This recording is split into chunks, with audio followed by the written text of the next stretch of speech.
به نام خالق هستی، شاهراه ثروت، فصل 9، بخش دوم.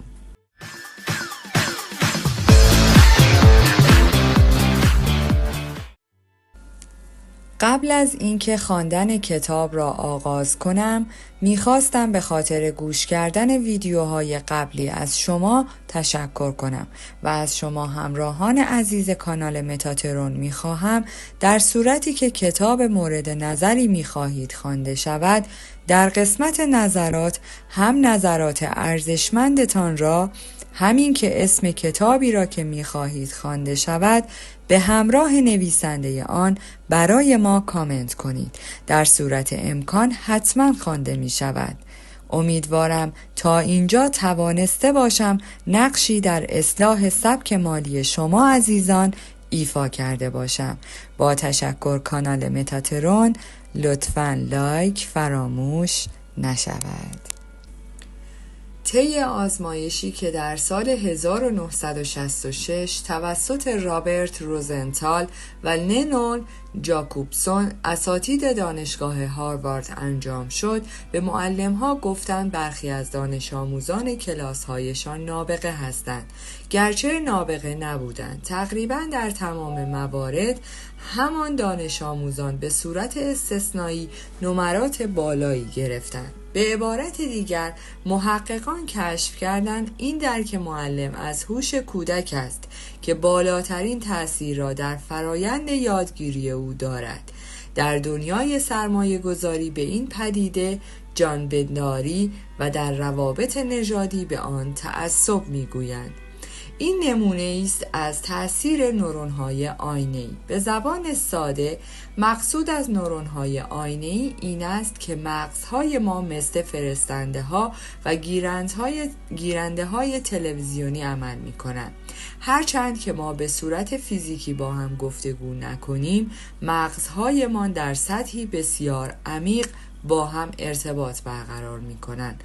به عنوان مثال، وقتی در یک اتاق صحبت می کنیم، اغلب ما می توانیم بلافاصله احساس کنیم که چه کسی دوستمان دارد و چه کسی دوستمان ندارد.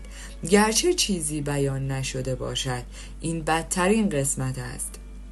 من فهمیدم اگر در خصوص خودم احساس خوبی نداشتم، دیگران نیز نسبت به من احساس خوبی نداشتند. در بسیاری از موارد فرد مقابل آنچه را که من با واژگانی دیگر به او منتقل می کنم به من باز پس می فرستد. به عبارت دیگر، اگر من خودم را یک بازنده قلمداد کنم، دیگران نیز همچون یک بازنده به من خواهند نگریست. خبر خوب این که من و شما می توانیم با تغییر نگرشی که نسبت به خودمان داریم، دریافت آنها را نسبت به خودمان تغییر دهیم. هرچند کار ساده‌ای نیست، اما شدنی است. به عنوان مثال، اگر من نگرش خود نسبت به خویشتنم را تغییر نداده بودم، هرگز ممکن نبود با زن زیبایی مثل کیم آشنا شوم و ازدواج کنم.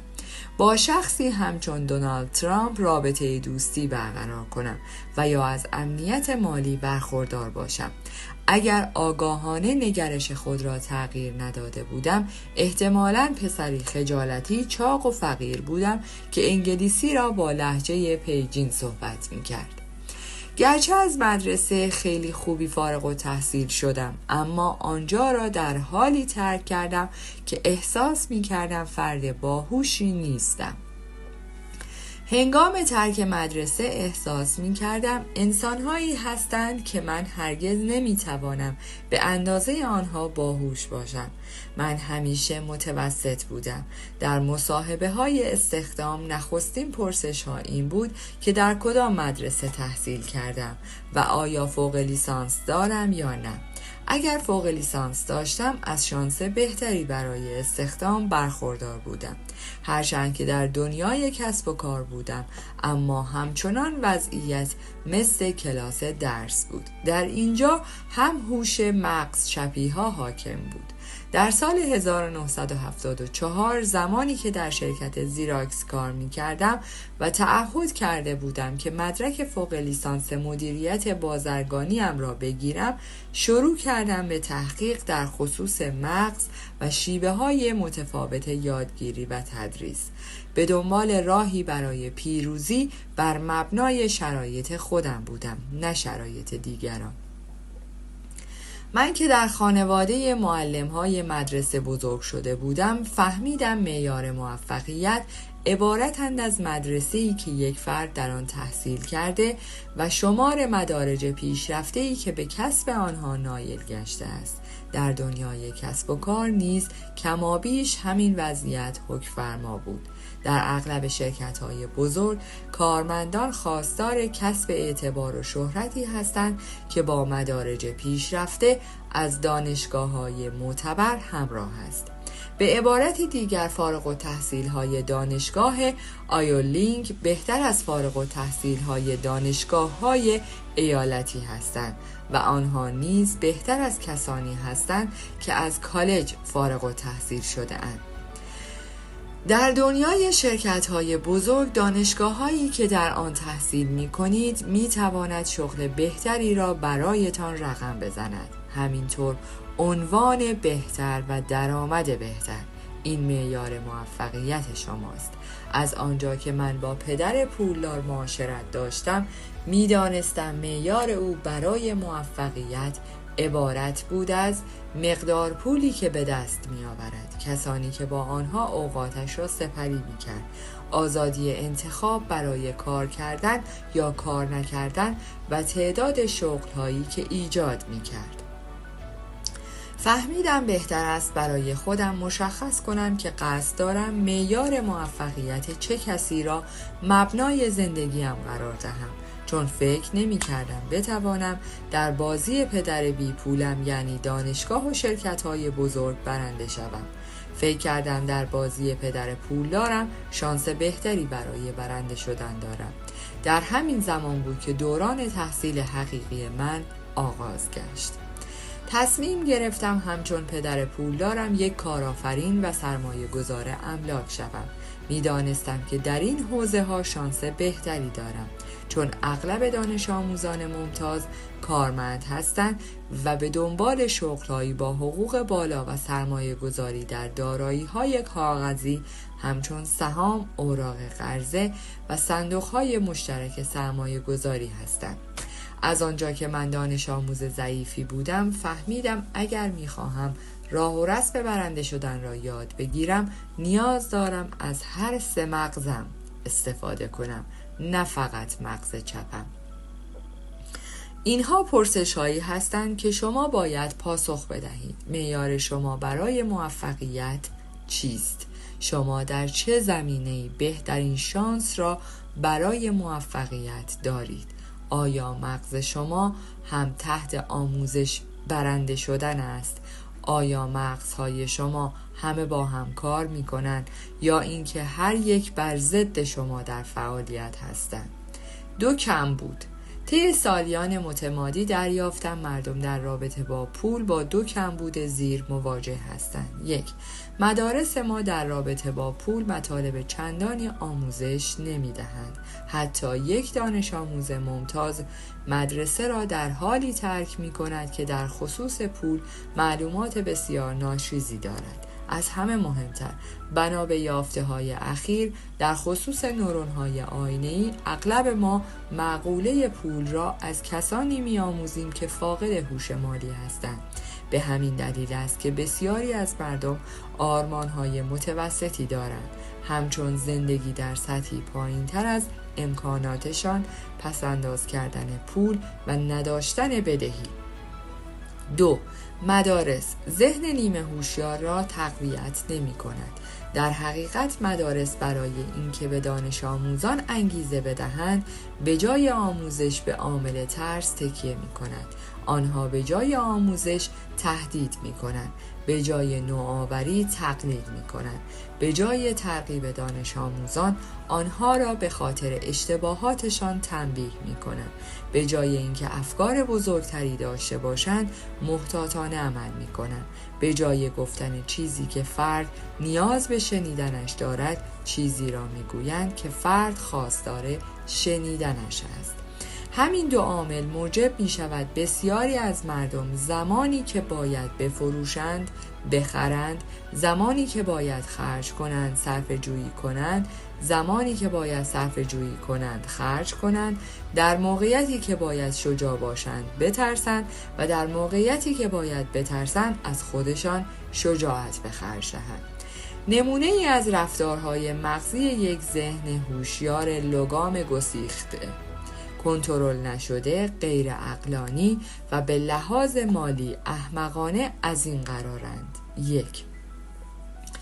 تمام صندوق‌های سرمایه‌گذاری کمیتی با فروش همزمان سهام خود موجبات سقوط بازار را فراهم می‌آورند، چون همگی در سهام یکسان سرمایه گذاری کرده بودند. آنها زمانی که باید می‌خریدند در حال فروش بودند.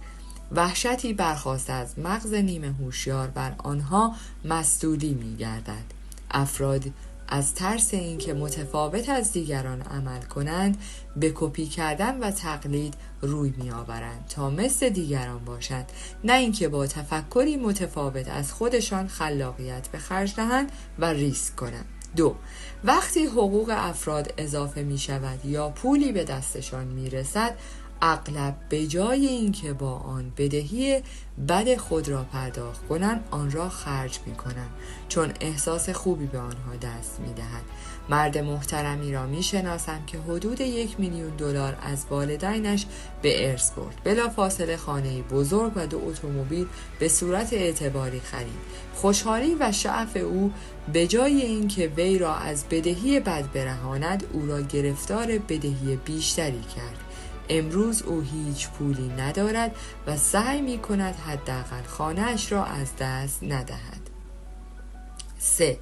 در اوضاع اقتصادی نامطلوب در بسیاری از شرکت‌ها بخش بازدارندگی فروش کنترل را به دست می‌گیرد. وقتی فروش افت می‌کند، اغلب شرکت‌ها هزینه‌های بازاریابی و تبلیغات را کاهش می‌دهند، در حالی که در چنین شرایطی یک شرکت به جای صرفه‌جویی باید هزینه کند. در اوضاع اقتصادی نامطلوب شرکت باید مبالغ بیشتری را برای تبلیغات و بازاریابی هزینه کند، نمایندگان فروش بیشتری را استخدام کند، مشوق‌های فروش را افزایش دهد و خلاقیت بیشتری به خرج دهد. به عبارت دیگر بیشتر مغز راستی باشد و ارتباطهای بیشتری ایجاد نماید. معمولاً به جای اینکه بخش فروش کنترل امور را به دست بگیرد، بخش بازدارندگی فروش بر اوضاع مسلط می‌گردد. بخش بازدارندگی فروش در اغلب شرکت‌ها متشکل از افراد مغز چپی همچون حسابدارها، وکلا، کارمندان، حقوق بگیر است. کسانی که معمولاً مغزهای چپ قوی دارند اما مغزهای نیمه هوشیارشان وحشت زده اند، وقتی بخش بازدارندگی فروش زمام امور را به دست می‌گیرد، بسیاری از کارکنان شغل خود را از دست می‌دهند. به نظر من در دوران سختی این بخش بازدارندگی فروش است که باید تعدادی از کارکنانش را اخراج نماید. مغز نیمه هوشیار خود را باهوش میپندارد. مشکل مغز نیمه هوشیار این است که میتواند بهترین دوست یا بدترین دشمن ما باشد. تنها فردی باهوش بالاتر است که میتواند گاهی به عقب برگردد و بی‌طرفانه تشخیص دهد که کدام مغز در حال صحبت کردن است، دوست یا دشمن. وقتی پای موضوعات احساسی همچون پول، روابط جنسی، مذهب و سیاست به میان بیاید، خردی بسیار تکامل یافته میتواند مسائل را بی‌طرفانه تحلیل و تشریح نماید. به آنها گوش بسپارد و سپس به روشنی با هر دو مغز چپ و راست خود بیندیشد. مشکل مغز نیمه هوشیار این است که عملکردی واکنشی دارد، نه هوشمندانه، و قادر نیست جوانب مثبت و منفی را بسنجد. بحث کردن با یک احمق. بحث منطقی با کسی که سخنانش برخاسته از مغز نیمه هوشیارش است غیر ممکن است، زیرا مغز نیمه هوشیار منطقی نیست، نمیتواند فکر کند، فقط میتواند واکنش نشان دهد. مشکل اینجاست که وقتی مردم از طریق مغز نیمه هوشیارشان صحبت میکنند، همچنان خود را منطقی و باهوش میپندارند. به عنوان مثال، وقتی به تاجری توصیه می کنم که در دوران رکود بازار به جای صرفه‌جویی هزینه کند، در اغلب موارد مغز نیمه هوشیار مداخله می کند و سعی می کند با ارائه ادله منطقی به او بقبولاند که چرا نیاز دارد به اینکه هزینه‌هایش را کاهش دهد، کارکنان را برکنار کند و در وضعیت صرفه‌جویی قرار گیرد. از نظر بسیاری از تجار این امری منطقی و هوشمندانه است. آنها مایل به یادگیری بیشتر نیستند. ذهن آنها ساخته و پرداخته شده و دریچه مغزشان به روی ایده های نو بسته است. اگر روی موضوعی اصرار بورزید، ذهن فرد مقابل حالت تدافعی پیدا می کند. دیوارها بالاتر می روند و آنگاه او به جای فرار کردن شروع به جنگیدن می کند. او می خواهد از تصمیم خود دفاع کند و برحق باشد. چنین فردی به جای آموختن احمق می شود. مشکل بحث کردن با یک احمق این است که خیلی زود تعداد احمقها به 2 نفر می رسد. شما و شخصی که مشغول بحث با او هستید. یکی از دلایل اینکه افراد فقیر میمانند این است که آنها ذهن نیمه هوشیار یک فرد فقیر را دارند. وقتی با کسانی صحبت می کنم که با مشکلات مالی دست به گریبانند، بسیاری از آنان از حق خود برای فقیر بودن دفاع می کنند. مثلا می گویند من خوشبختی را به ثروتمند بودن ترجیح می دهم، یا برای اینکه ثروتمند شوی باید شیاد شوی. چنانچه شما با این افراد بحث کنید و تلاش کنید دریچه ذهنشان را به روی ایده های جدید بگشایید، در اغلب موارد مغز نیمه هوشیارشان بسته تر و حق به جانب تر می شود. و لحظاتی بعد 2 احمق را خواهیم داشت که با هم دوستانه بحث می کنند. مشابه همین وضعیت برای بسیاری از کارمندان و مدیرانی با حقوقهای بالا روی می دهد که شغلشان را دوست دارند، اما می خواهند کار دیگری انجام دهند، اما موفق نمی شوند. چون مغز نیمه هوشیارشان با دلایل منطقی و معقول آنها را متقاعد می کند که قادر به چنین کاری نیستند. وقتی به آنها بگویید به عنوان کارکنانی که حقوقهای بالایی دارند مالیاتهای زیادی می پردازند، ممکن است در پاسخ بگویند خب همه باید مالیات بدهند. چنانچه سعی کنید آنها را با سرمایه گذاری های بهتر، با سودهای بالاتر و مالیات کمتر آشنا کنید، شاید در پاسخ بگویید این کار ریسک پذیر به نظر می رسد. آنها از روی ترس ذهن خود را به روی امکانات جدید می بندند. اگر با آنها وارد بحث شوید، باز هم نتیجه 2 احمق خواهد بود. اگر می خواهید زندگیتان را تغییر دهید، فضای پیرامونتان را تغییر دهید. طی تحقیقاتی که در خصوص آموزش و نحوه یادگیری صورت دادم، این امر برایم محرز شد که محیط یکی از قدرتمندترین معلم هاست. به همین علت تازه ترین اعتبار سنجی دانشمندان عصب پژوه در خصوص کشف نورون‌های آینه‌ای از چنین اهمیتی برخوردار است. علم سرانجام آنچه را که بسیاری از ما پیشتر می‌دانستیم کشف می‌کند. برای تغییر دادن زندگیتان ابتدا روشتان را تغییر دهید. اغلب ما می‌دانیم اگر بخواهیم وزن کم کنیم با رفتن به باشگاه ورزشی شانس بهتری برای رسیدن به این هدف داریم تا رفتن به رستوران. اگر بخواهیم مطالعه کنیم بهتر است در فضای ساکت یک کتابخانه این کار را انجام دهیم تا حین رانندگی. اگر بخواهیم به آرامش برسیم محل کار را ترک می کنیم یا به ساحل می رویم یا اینکه کوهنوردی می کنیم و اگر بخواهیم ثروتمند شوید باید محیطی را پیدا کنید که شما را به سوی ثروتمندتر شدن راهبری کند. محیطی که هرس مغزتان را تقویت کند. نکته متناقض اینجاست که محل کار و مدرسه اغلب مردم را به چنین اهدافی نمی‌رساند. قدرت محیط‌ها. چنانچه می‌خواهید ثروتمندتر و موفق‌تر شوید، نکته اساسی این است که محیطی را بیابید که به شما امکان و زمان لازم برای رشد هرس مغزتان را بدهد.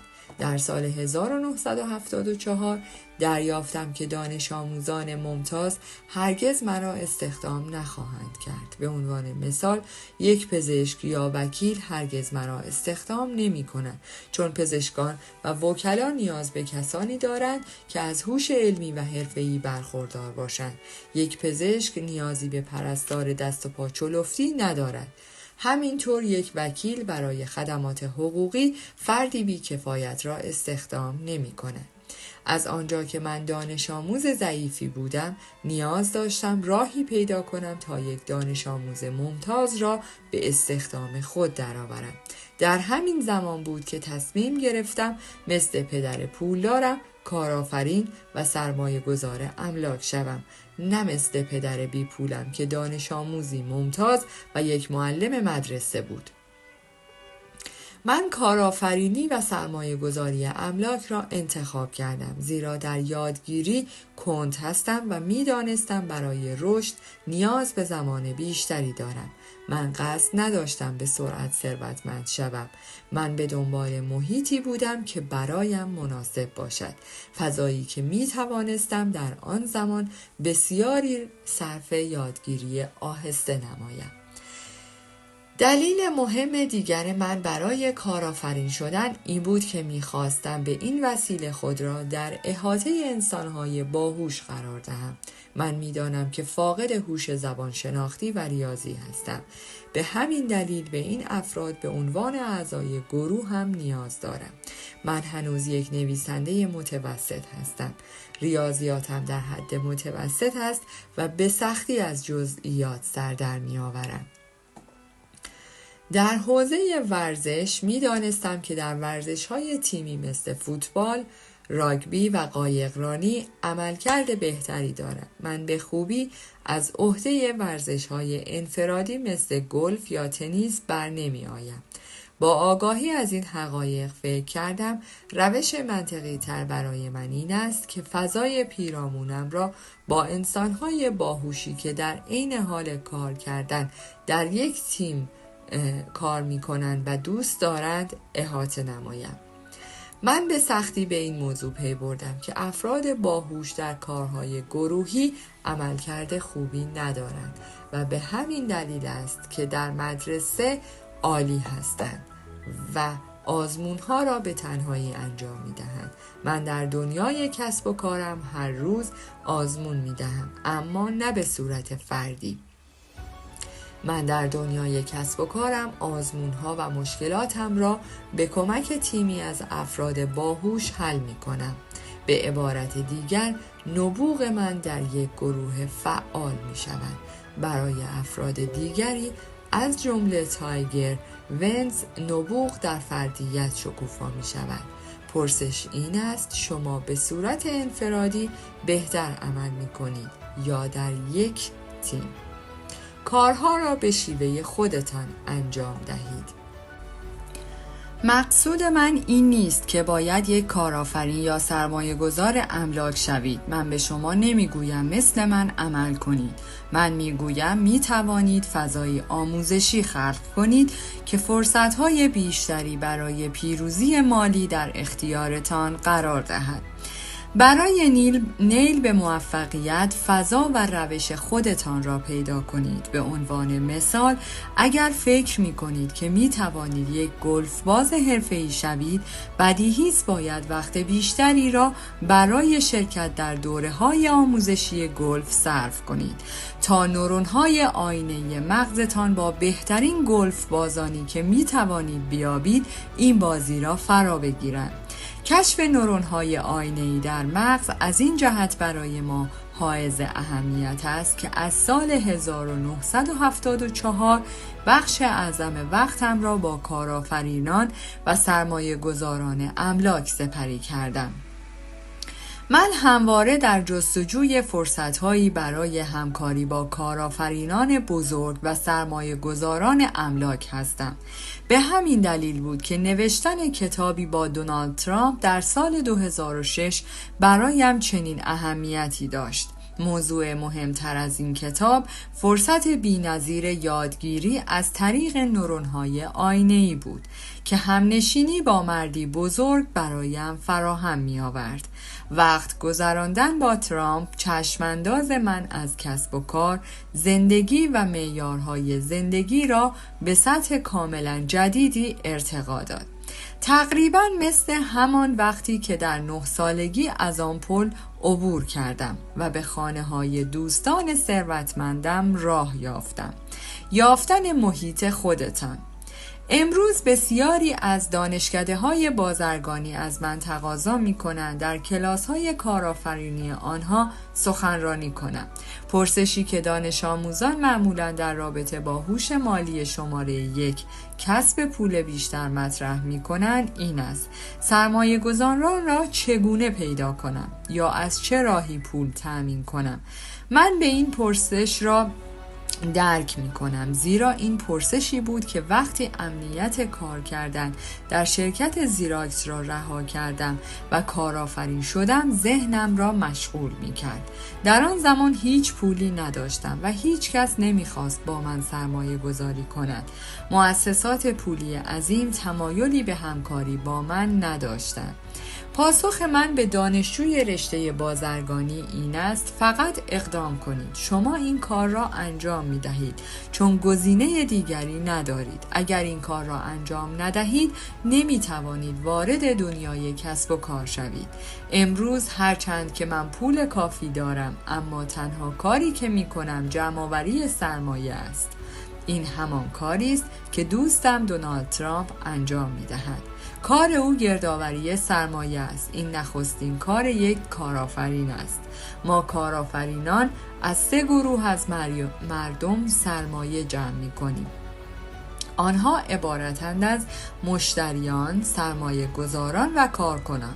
کار شما به عنوان کارآفرین این است که مشتریان خود را به خرید محصولاتتان ترغیب کنید. اگر بتوانید مشتریان خود را ترغیب کنید که با خرید محصولتان به شما پول بدهند، سرمایه گذارانتان پول خیلی زیادی به شما خواهند داد و چنانچه کارکنانی دارید باید آنها را به تولید و ایجاد حداقل 10 برابر بیشتر از پولی که به آنها پرداخت می کنید وادارید.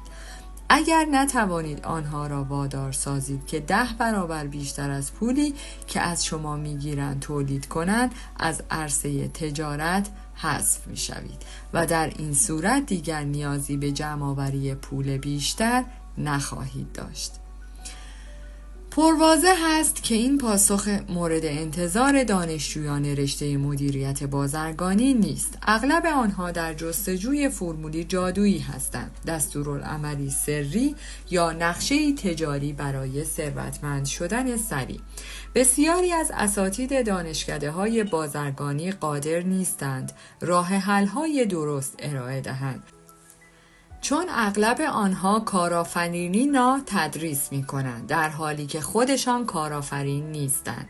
اغلب آنها همچنان نیازمند شغل ثابت و حقوق ماهیانه هستند و امید به دوران تصدی دارند. باز هم این تأثیر نورون‌های آینه‌ای مغز ماست که با افکار مخالفی که آنها را سردرگم می‌کند سر سازگاری ندارد. بسیاری از دانشکده‌های بازرگانی ترجیح می‌دهند مدیران عامل را برای سخنرانی دعوت کنند، کسانی که به جای کارآفرین بودن خودشان کارمند هستند.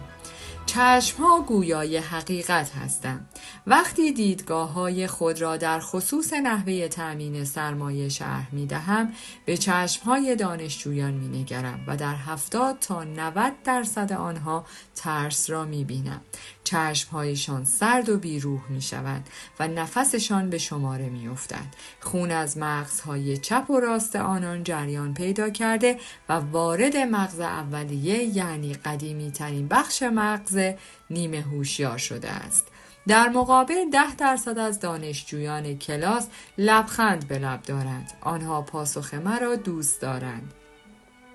چشمهایشان روشن‌تر می شود و هیجان زده می شود. آنها می دانند که می توانند برنده شوند. آنها می دانند که می توانند در رقابت با همکلاسی هایشان برنده شوند. آنها می دانند که می توانند کارآفرین شوند. هر سه مغز آنها به رغم فضای ترس از شکست با هم یک کاسه می شوند. پرورش دادن سه بخش مغز. آن عده از شما که بازی گردش پول مرا انجام داده اید شاید به خاطر داشته باشید که برنده شدن در این بازی نیاز به دانش مالی مغز چپی بسیار زیاد و نیز خلاقیت مغز راست دارد. از آنجا که این فقط نوعی بازی است که با پول مجازی انجام می شود، ترس از شکست یا از دست دادن پول در آن خیلی کاهش پیدا می کند و ذهن نیمه هوشیار را کمابیش در حالت خنثی نگه می دارد. وقتی کسی بازی را درک کند، مغز نیمه هوشیارش از حالت ترس به حالت هیجان و شعف پیروزی در می آید. آموختن تبدیل به سرگرمی و هیجان می شود. هر سه مغز با هم آموزش می‌بینند و رشد می‌کنند. اکنون امکانات جدیدی پیش روی مغزی که به تمامی رشد و توسعه یافته است قرار می‌گیرد. مخروط یادگیری. در سال 2005 دانشگاه ایالت آریزونا تحقیقی در خصوص امکان به کارگیری بازی من در آموزش حسابداری و سرمایه گذاری به دانشجویان دانشکده بازرگانی صورت داد. یافته های آنها بسیار مثبت و مفید بودند و موجب می شدند دانشجویان به واقع سریعتر بیاموزند و مطالب را نسبت به سایر روش های یادگیری به مدت طولانی تری به ذهن بسپارند. دانشگاه مزبور مرا نیز با مخروط یادگیری که تصویرش را در زیر می‌بینید آشنا کرد. پس از 2 هفته می‌توانیم به خاطر بیاوریم نوع فعالیت. 90% از گفته‌ها یا عملکردهایمان، انجام کار واقعی، شبیه سازی تجربه واقعی، انجام کاری شگرف، سخنرانی، شرکت در یک بحث که 70% از گفته‌هایمان است که اینها همه فعال هستند و 50% از شنیده ها و دیده هایمان، دیدن اجرای آن در موقعیت، نمایشی از آن را دیده ایم، نگاه به یک نمایش، تماشای یک فیلم، دیدن یک فیلم. 30% از دیده هایمان نگاه به تصاویر، 20% از شنیده هایمان شنیدن واژه ها و 10% از خوانده هایمان که خوانده شده اند که اینها همه شامل غیر فعال بودن هستند.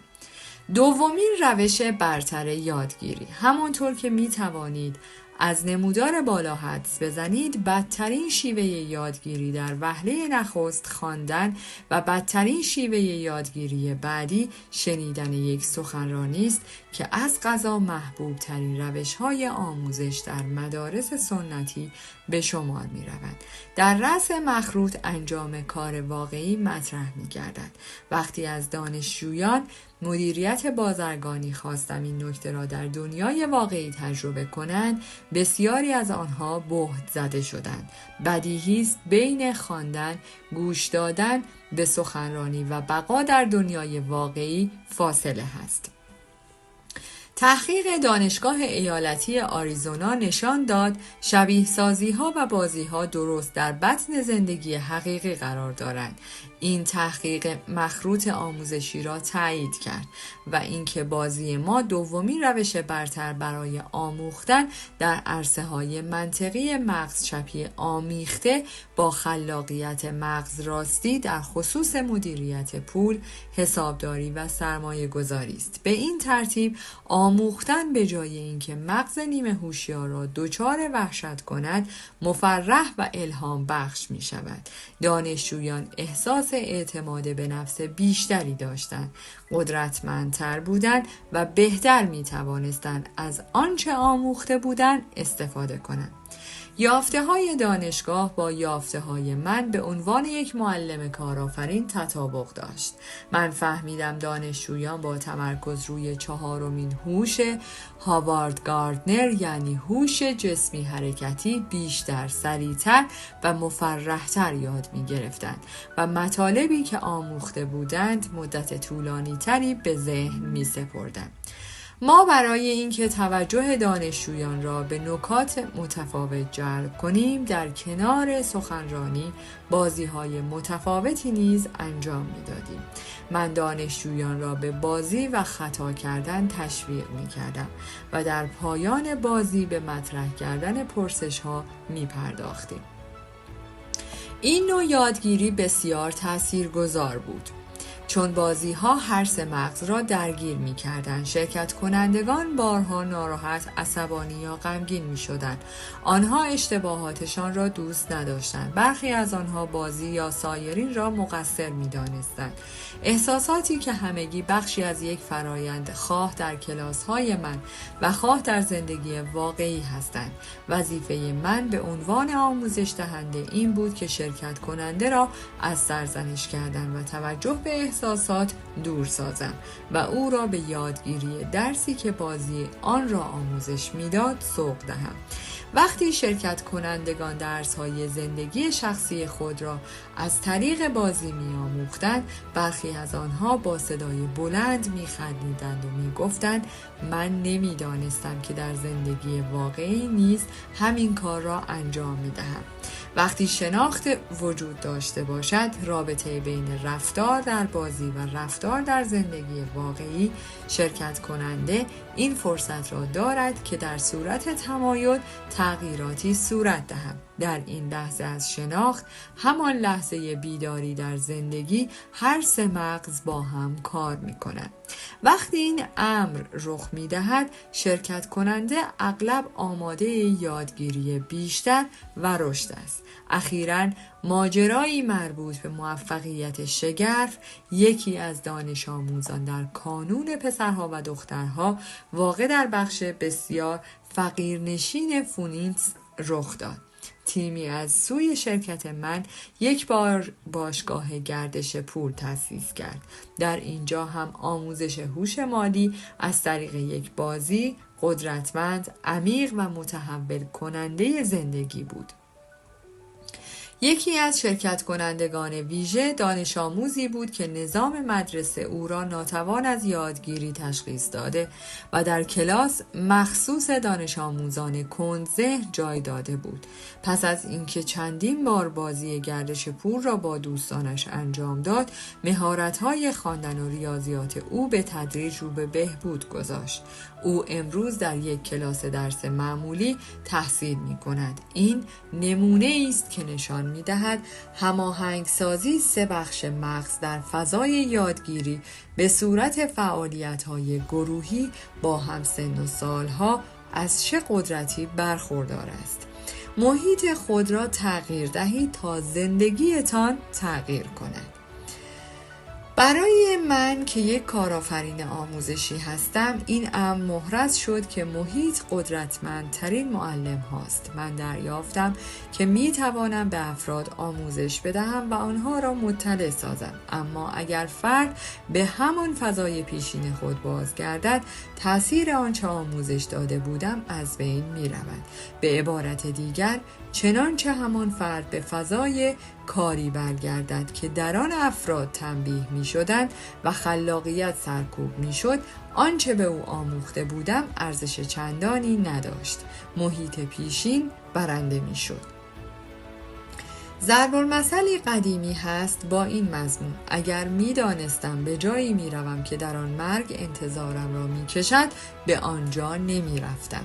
امروز می دانم که میلیون ها تن از مردم در محیط هایی زندگی می کنند که برای آموزش، ثروتمند شدن و رشد فردی آنها بهترین فضا را ندارند.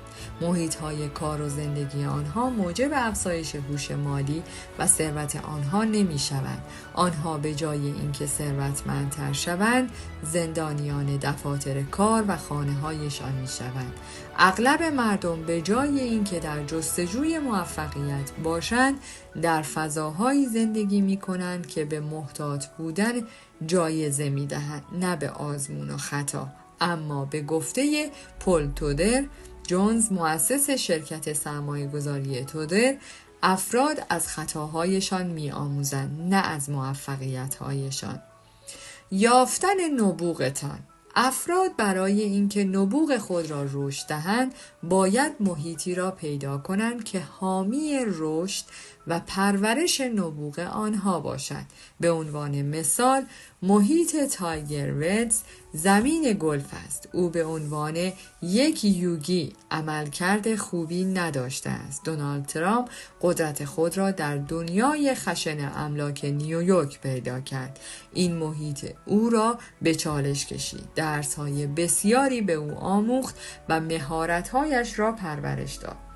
این فرایند ساده‌ای نیست. همانطور که می‌دانید، تایگر برای اینکه یک نابغه گلف شود خیلی سخت تلاش می‌کند. دونالد ترامپ برای اینکه نابغه املاک شود سخت کار می‌کند. اگر تاکنون ساختمان‌هایی را که او در منتهی و سرتاسر جهان ساخته است ببینید، به تلاش او پی می‌برید. همانطور که او پراوین فرید در محیط بسیار دشوار تلویزیون به حضور مستمر و پیشرفت ادامه می‌دهد. یکی از دلایلی که بسیاری از مردم نبوغ خود را رشد نمی‌دهند صرفاً تنبلی است. بسیاری از آنها فقط سر کار می‌روند تا حقوق بگیرند. برای آنها متوسط بودن آسان‌تر از این است که سخت کار کنند تا نبوغ خود را پرورش دهند. اینها پرسش‌های من از شما هستند. فکر می‌کنید نبوغ شما در چه زمینه است و بهترین محیط برای رشد آن کجاست؟ پرسش مهم دیگر این است: آیا شهامت تغییر دادن محیط خود را دارید؟ در این صورت آینده خود را مجسم کنید.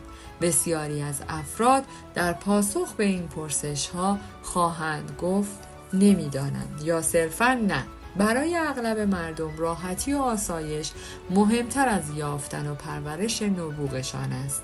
متوسط بودن، سخت کوشی، گرفتن حقوق، پسنداز پول، سرمایه گذاری متنوع در صندوق‌های مشترک سرمایه گذاری و زندگی پایین تر از سطح امکاناتشان خیلی راحت تر است. اگر شما این گونه هستید، پس به راه خود ادامه دهید. هر یک از ما متفاوت هستیم. همه ما نقاط قوت و ضعف متفاوتی داریم. به همین دلیل است به هر کسی توصیه نمی کنم به روش من عمل کند. هرچند که کارآفرین بودن بسیار ساده است، اما معتقدم تبدیل شدن به یک کارآفرین ثروتمند کار ساده ای نیست. دنیا مملو از کارآفرینان متوسط است. همین امر در خصوص املاک نیز صدق می کند. جهان پر از کسانی است که در حوزه املاک سرمایه گذاری می کنند، اما پول زیادی به دست نمی آورند. نکته‌ای که می خواهم به آن اشاره کنم این است همه ما از استعداد یا نبوغ منحصر به فردی برخورداریم. اگر افراد بخواهند ثروتمند شوند یا حتی ابر ثروتمند شوند، باید محیطی را بیابند که به آنها اجازه پرورش و به کارگیری نبوغشان را بدهد. این کار ساده ای نیست، اما چنانچه تعهد و انگیزه پیروزی را داشته باشید انجام پذیر است. در دنیای واقعی تعهد و انگیزه ارزشمندتر از نمرات خوب هستند. محیط هایی که شما را ثروتمند می کند. اگر می خواهید ثروتمندتر شوید، مهم است که به طور مداوم محیط خود را ارتقا دهید. به همین دلیل است که هر بار کارشناسی به افراد توصیه می کند پایین تر از سطح امکاناتش زندگی کند. سرم را به علامت نفی تکان می دهم. با زندگی کردن پایین تر از سطح امکاناتتان، شما همواره در محیط ضعیفتر زندگی می کنید. در جوانی هر بار که از آن پل عبور می کردم و به محله دوستان ثروتمندم می رفتم، مغزم مشخصه های زندگی با استانداردهای بالاتر را جذب می کرد. استانداردهایی که من خواستار زندگی بر مبنای آن بودم، مغزم به دنبال راههایی بود تا بتوانم به چنین استانداردی از زندگی دست پیدا کنم. البته این به معنای خریدن خانه‌ای بزرگ، اتومبیل‌های لوکس، لباس‌های نو و رفتن زیر بار بدهی نیست. منظور من این است که آگاهانه و هوشمندانه تلاش کنید تا استاندارد زندگیتان را از طریق افزایش هوش مالیتان ارتقا دهید. بهترین راه برای افزایش هوش مالیتان ابتدا یافتن محیطی است که امکان رشد و توسعه نبوغ شما را فراهم نماید. این کار می تواند به سادگی رفتن به یک کتابخانه و خواندن کتابی باشد که قصد دارید نویسنده‌اش را الگو قرار دهید، یا تماشا کردن مجلاتی که تصاویر خانه‌های مجلل در آنها درج شده‌اند. نخستین گام این است که آگاهانه شروع کنید به تحریک نورون‌های آینه‌ای‌تان به سوی استاندارد زندگی دلخواهتان و افرادی که می‌خواهید مثل آنها شوید. به طور خلاصه، افرادی که به لحاظ مالی ضعیف هستند تمایلی به رشد و پرورش هوش خود ندارند. آنها به دنبال محیط‌های راحت و پاسخ‌های آسان هستند. این گونه افراد همواره تحت فشارند. پول زیادی بابت مالیات می‌پردازند، سخت تلاش می‌کنند و در سطحی پایین‌تر از امکاناتشان زندگی می‌کنند. ممکن است انسان‌های باهوش، خوب و با معلوماتی باشند، اما بدون رشد دادن مالی هر سه مغزشان به احتمال خیلی زیاد به لحاظ مالی ضعیف خواهند ماند. موفقیت مستلزم میزانی از قدرت ذهنی و جسمی است. اگر بتوانید مغز چپتان را به گونه‌ای تعلیم دهید که این موضوع را درک کند، مغز راستتان را به کشف حل‌های خلاقانه هدایت کنید. مغز نیمه هوشیارتان را به جای ترس و وحشت با هیجان عجین کنید و سپس اقدام کنید و در عین حال خواستار آزمون و خطا و یادگیری باشید. می توانید جادو کنید. به این ترتیب نبوغتان را پرورش خواهید داد. در پایان از شما دوستان عزیزم می‌خواهم برای حمایت بیشتر ما کانال ما را به دوستان خود معرفی کنید. برای انرژی بیشتر ما رو لایک کنید و برای ادامه پرقدرت‌تر سابسکرایب. تا درودی دیگر، درود و 200 بدرود.